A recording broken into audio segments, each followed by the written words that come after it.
Now, obviously, on talk like this, I don't know what people know.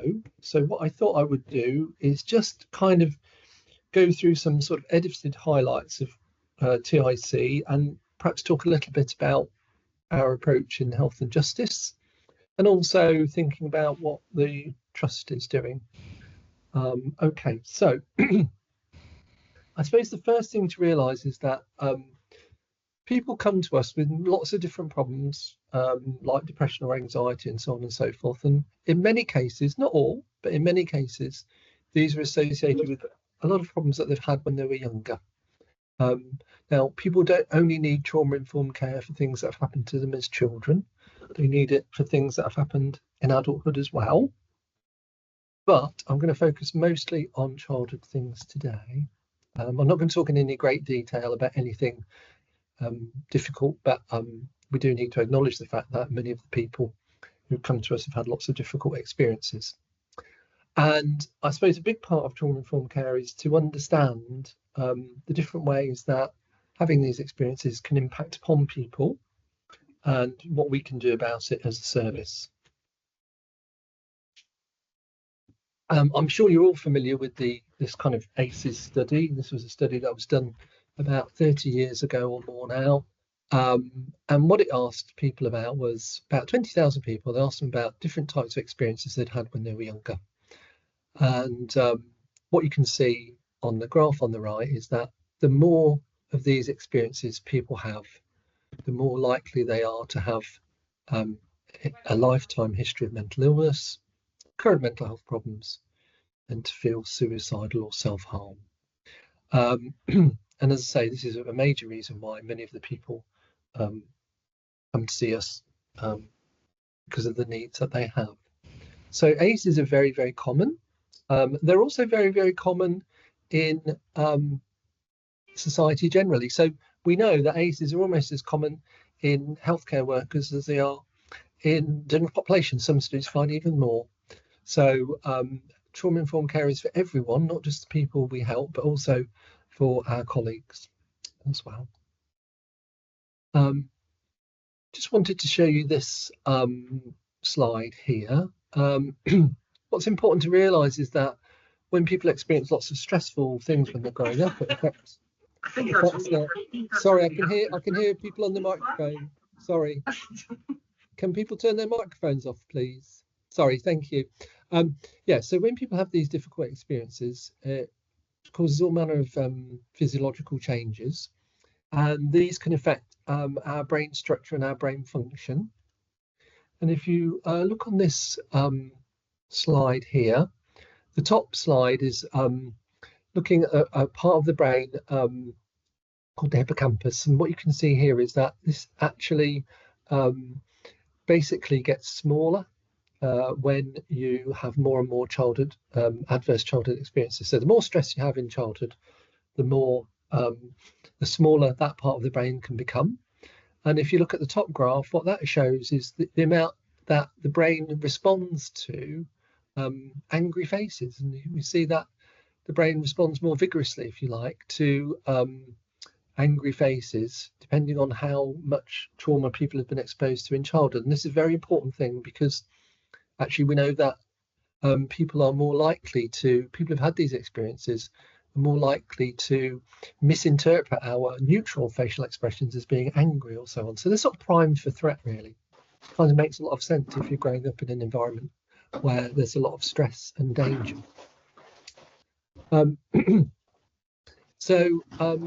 Sorry, can I just remind people to turn off the microphones, please? Sorry.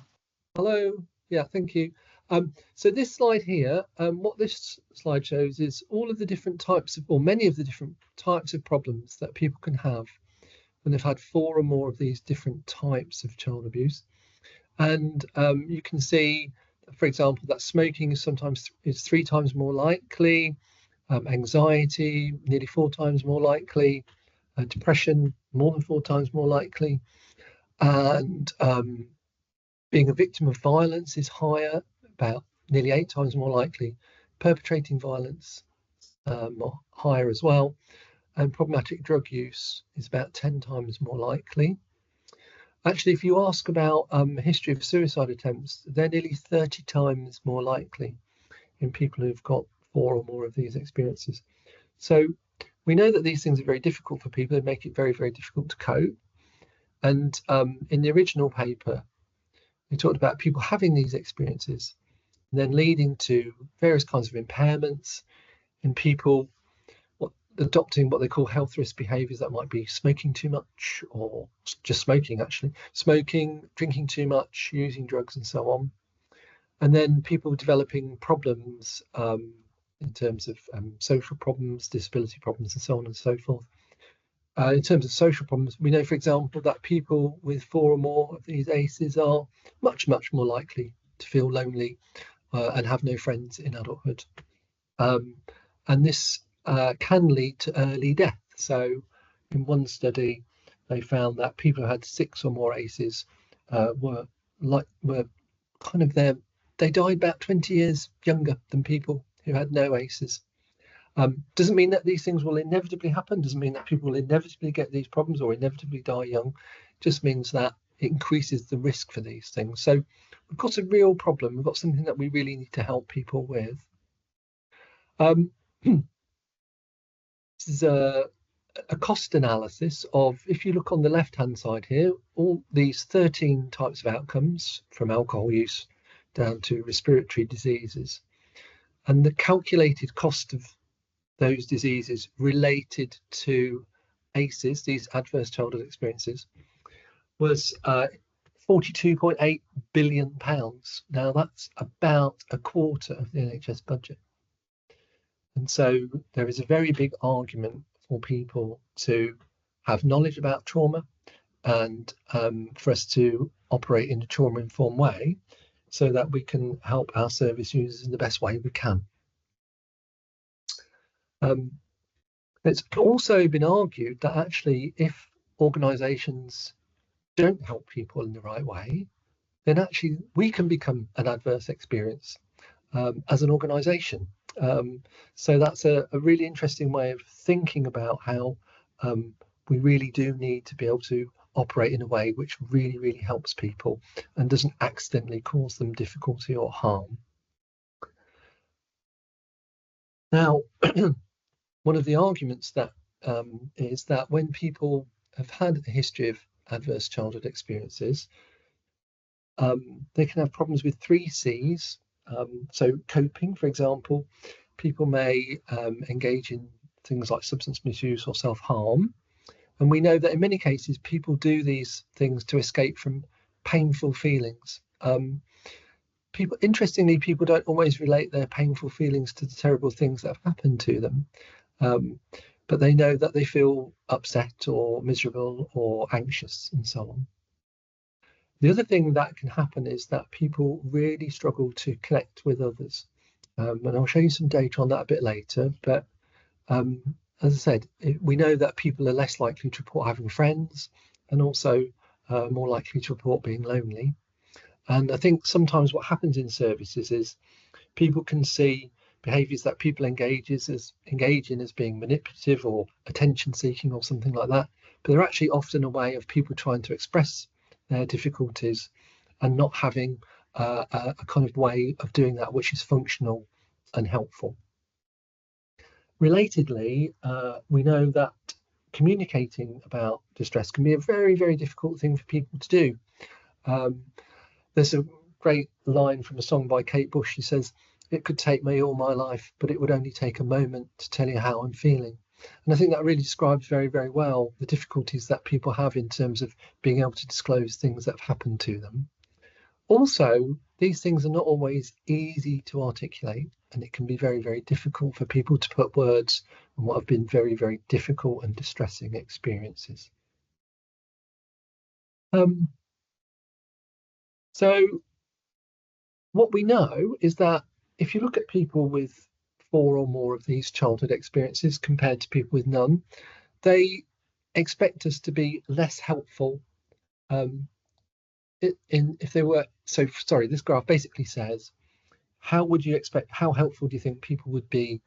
And if you look at this, people with 4 or more ACEs say, well, I don't think health service would be quite so helpful. They think social services, again, they're less likely to say be helpful, and so on and so forth. That goes all along from police and charities, mental health services, and also their employers as well. And really the emphasis here is understanding that what we need to do is to develop professional but good quality relationships with people so that they can trust us and work with us and be able to follow good pieces of advice, be able to trust us to develop therapeutic relationships and so on. I want to say to you now that you don't have to be a therapist to be therapeutic. There are many ways that you can help people just by having a good, high quality, professional, reliable relationship with people, because that's something that often they've missed in their lives. I wanted to show you some data from this paper, and this is the amount of this is the people saying how much they don't trust services. So if you look here, the orange are the people who've had lots of these childhood experiences, and you can see that a higher proportion of them report low trust in their GP, hospital doctors, nurses, pharmacists, NHS 111, virtual health professionals, and friends, family, or colleagues. And again, here we see health services, lower levels of trust, social services, much lower, the police, much, much lower, charities, and the one who gets the least trust is the government. Who knows why? But it's an interesting thing. And just to say that we know that having more ACEs can affect you in many different ways. If you look at this graph here, you can see that this is the data about COVID-19. And what you see here is the green line of people who've got no ACEs, and the red line is people with 4 or more. And you can see that people are less likely to report trust in COVID-19 information, feel unfairly restricted by the government, feeling that social distancing should end, and so on and so forth. So not only is is a high number of ACEs affecting people's trust, but it's also affecting the degree to which they think they should comply with help. So the very people who perhaps need the most help, in this study at least, were the people who were sort of more or less trustful about it, and kind of wanted things to change at a time when that wouldn't have been healthy. Okay. So what trauma-informed care is about really is changing the emphasis from what's wrong with people to what's happened to them. Let's think about what's happened to you in your life, how that's affected you in lots of different ways, and then let's think about how we can help you. And the idea is to do this in a very empathic way, and for people to realise that the problem is not them, it's not something that's wrong about them, it's something that's wrong that happened to them and shouldn't have happened and has affected them in lots of different ways. So, very simple way of putting that there. So what does trauma-informed care ask us to do? It basically says we need to realise that trauma is common and that it can affect a very wide range of people, and that it has effects on individuals, families and communities and so on. We need to be able to recognise the signs of trauma when people exhibit them. We need to respond in such a way that we run our organisation in a way that's helpful and that we provide good quality specific therapies for people who need it. And what we mustn't do is re-traumatise people.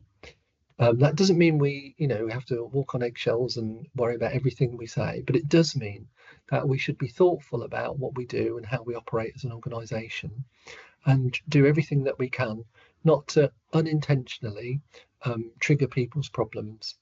Talking about your problems and getting therapy is good for you. We know that, there's good evidence for that, but there's a time and a place for that.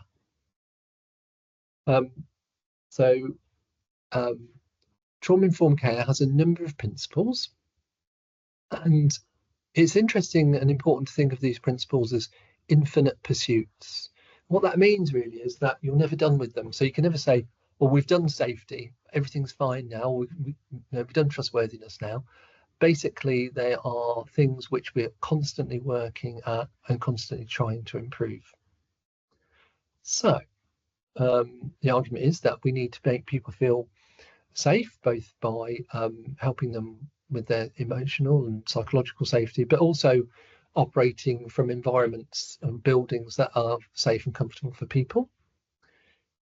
We need to operate in a trustworthy and transparent way, and we need to be honest and open with the people that we work with. We need to use peer support. Now that means peer support workers, but also supporting each other. Okay. And the idea is that we collaborate with people. We realise that everybody's got a role to play in the organisation, and that the people we help have got a role to play in shaping our services as well. Another principle is empowerment, or voice and choice. And that's really making sure that we use people's strengths and that we take into account their preferences and needs as much as we can. And also what we need to do is to bear in mind people's historical, cultural and gender issues when we're providing services. So you might say, well, these all sound very good things to do. Does it make any difference?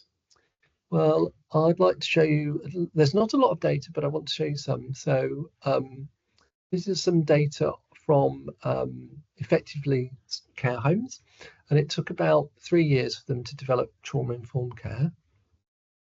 And what this graph shows is hair cortisol concentration in so you take a sample of hair and you can assess how much cortisol in it, and cortisol is a stress hormone for those of you who may not be familiar with that. And what you can see here is that it said at the point of the red arrow, that's when trauma-informed care was properly instituted.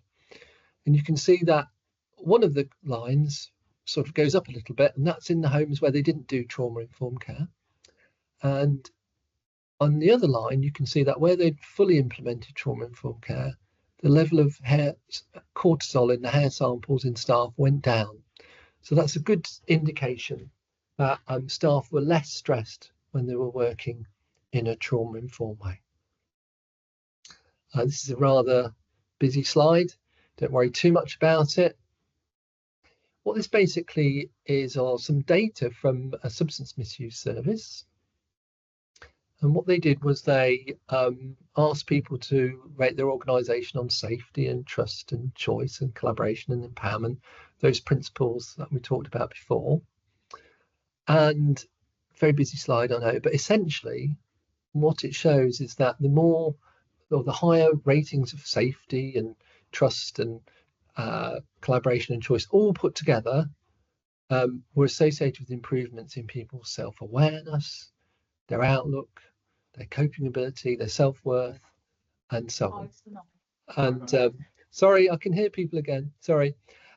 So effectively, what we've got there is 2 slides that show that trauma-informed care is good for staff, but also good for the people we help as well.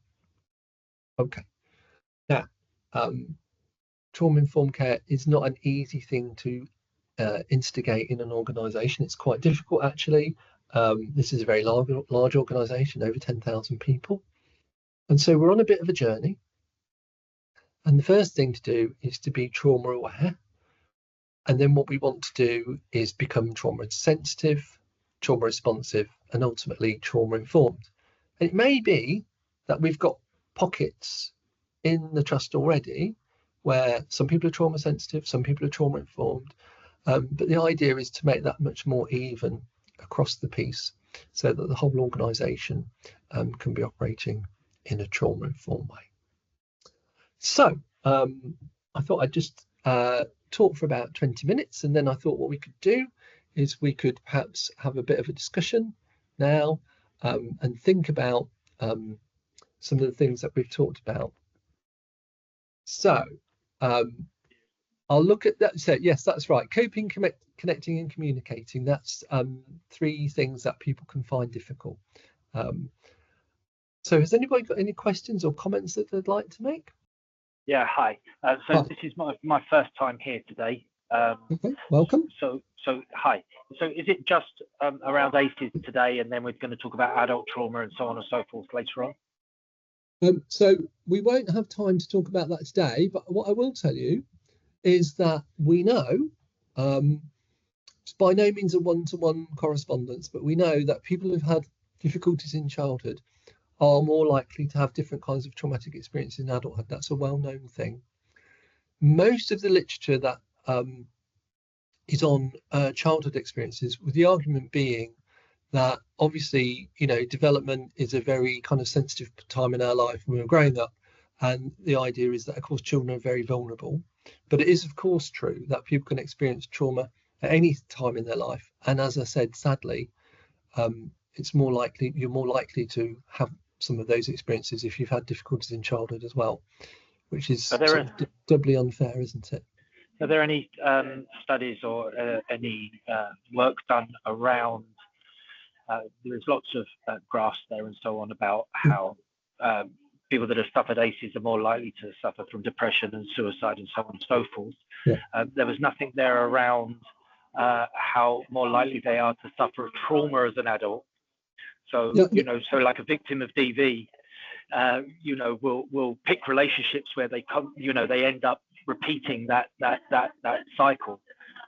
So, is there any studies around how if you've studied experienced trauma as a child, you're more likely to experience trauma as an adult? I think, sorry, if I didn't make that clear, I thought I just said that. I think that basically we know that if you have these experiences in childhood, you are more likely to have a range of other kind of difficult experiences, traumas in adult life as well. So unfortunately, one of these ones is people who've experienced sexual abuse as a child, more likely to experience it as an adult as well. That goes to various other kinds as well. So we don't really fully understand why that is, but it is a kind of established thing that's known in the literature, but it's by no means a one-to-one correspondence. It doesn't mean that if this happened when you were young, then that will happen as an adult. It just means it's more likely. Is that okay? So, yeah. I mean, for example, a choice I made is I joined the services. So, trauma as a child and then trauma as an adult in the services. Right. Yes. Yeah. Thank you, sir. Thank you. Is anybody doing anything that they think is particularly trauma informed in their service? Oh, Adrian, hi. It's okay. I can't let that question go by without saying yes. Within health and justice outreach in the Black Country, we are looking at doing some trauma informed work with yourself, both the training and the notes templates, and kind of looking at ways of making our approaches more trauma informed. That's great, yeah. And but that, so I'm saying it for the benefit of the group. That's fine. That's absolutely fine. No, that's a thing that for those of you who might not know, we're doing a bit of a trial of how we write our notes now and thinking about how we can do that in a way which is as helpful to everybody as it can be in terms of being concise and being clear, and what we make easily available and what we don't, and so on. So that's just another thing that we're doing. We're also in health and justice, we're doing a 3-day training course for people, or a course of training, where we spend a day thinking about how we can look after ourselves doing difficult work. And then we have another day where we discuss these childhood and adulthood experiences and so on. And then the third day is we sort of bring it all together and think about the principles and think about how we might identify things that we could change or add to our services so that we can operate in a way which is more trauma informed. Alan Simmons, hi. Hi. Let me just turn my camera on. Yeah, we I work in the intensive support team in the Learning Disability Directorate in Shropshire, and we certainly like to feel that we support in a trauma informed way. That one of the problems we have is a lot of our service users are supported by other services or by families, and it's convincing services that they can validate the individuals who's been abused. They can validate their feelings. They can validate what they're sort of saying, but not to validate some of those maladaptive approaches that some service users can adopt.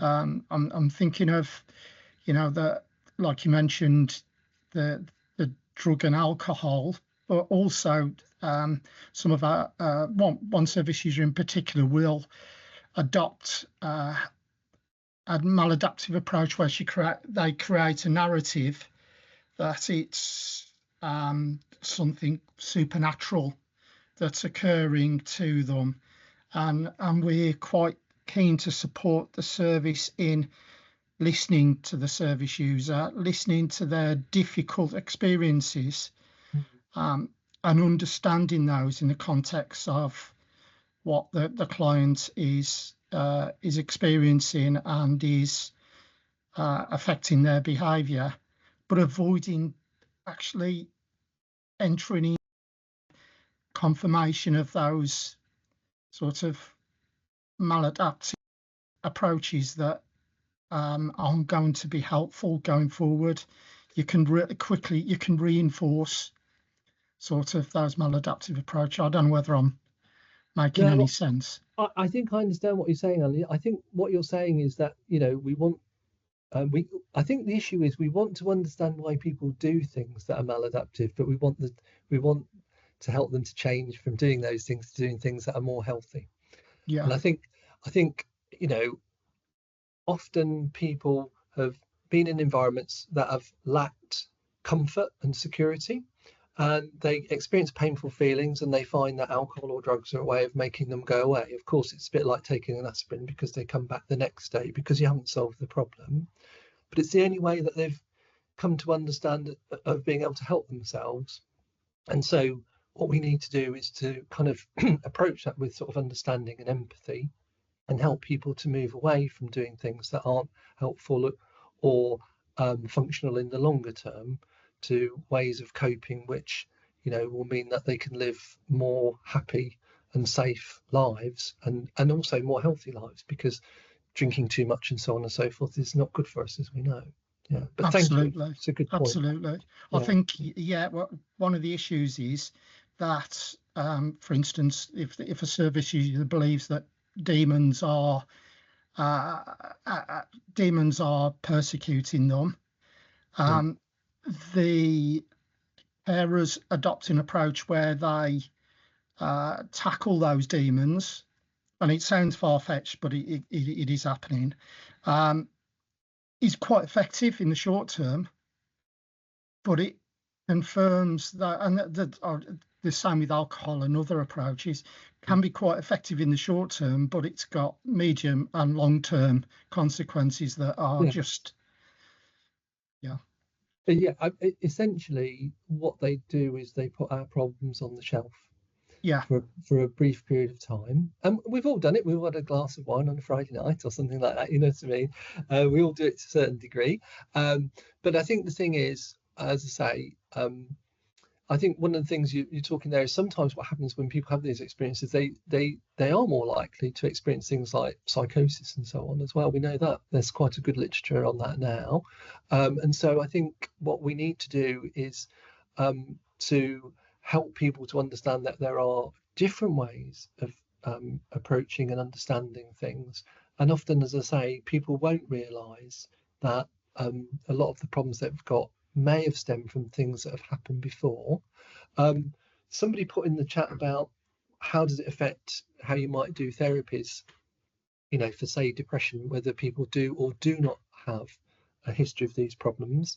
One of the ways that you would change that really is to, if you found a history of those things, then you might want to change the very strong beliefs that people have developed about themselves or the world or other people. And those things can be quite difficult to change. It can be done, but they are good things to target in therapy, because we know that they're very important in the expression of problems like anxiety and depression and so on. So that's definitely something. Working with core beliefs, it's called, or schemas. Okay. Did anybody else want to say anything or have any comments? Oh, Laura, hi. I'm Laura. I'm one of the community nurses from the Learning Disability team. We cover Shropshire, Telford and Wrekin. I work closely with Alan as well. I guess it's just a reflection, really, that when you're working with people who have experienced trauma, it can be a long piece of work. You're working with these people for years, and I think it's just to highlight that an MDT approach is really important, because I know sometimes when I've worked with people who have had really complex trauma as an adult or as a child, when you hold that on your own, it can be really overwhelming sometimes. And we do a lot of work with the psychologists in our team, but I think it's just highlighting that as well. And I think it's good that we're looking at MPFT having that trauma-informed approach as well, because it does transfer to the staff. And yeah, I think it can be really difficult, and it's really complex systems that you're working with. So staff teams, it can take years to get the staff team to feel safe and build resilience and be reflective, and it's constantly sort of reframing how people are looking at things, isn't it? So yeah, that was kind of my comment thinking about it. Laura, brilliant comments. I think you've said many things that are very true, but you spoke about them really well. I think you're right that it can be very difficult to work with people who their experience have left them with very low levels of trust, and perhaps feeling very low, and perhaps feeling very angry at times. It's very difficult when you're trying to help people, and that's their approach to other people. I guess the point that TIC would make is that it's kind of understandable that people would be that way. If you've grown up in a very harsh environment, it makes sense to be very cautious around other people and to be circumspect, if you like. And I think you're right, that can be very difficult for staff as well. And that's why things like reflective practice and supervision and training are seen as so important in a trauma-informed approach, because this is difficult work with people who are really struggling at times. And, that we've got to support each other. And that's why trauma-informed care is just as much for the staff as it is for the people we help. Yeah, but thank you. It's a really good point and really well expressed, actually. We are a bit over time, but that's fine with me. I'm quite happy to stay and talk a little bit longer if people would like to. I'm happy for this to end when it ends. So if other people have got things they'd like to say or they'd like to ask, that would be absolutely fine. Somebody's put in the chat showing empathy, not sympathy. Yes, I think that's right. Really trying to understand people and why they've got the difficulties they've have is really important. And I think the thing I would say is that the more we understand about people, probably the less stressful we experience our work sometimes, because we come at things with an attitude of compassion and understanding rather than incomprehension about why somebody might behave that way. Okay, well, thank you so much for coming along today. It's been a real pleasure. I'm sorry I haven't had a chance to speak to you in person. I always like to meet people, but I do hope you have a good day and a good week, and happy birthday to Health and Justice. It's a year, hard to believe. Okay, thank you so much then, and I look forward to perhaps catching up with you out and about. If you see me, do say hello. It'd be nice to meet you.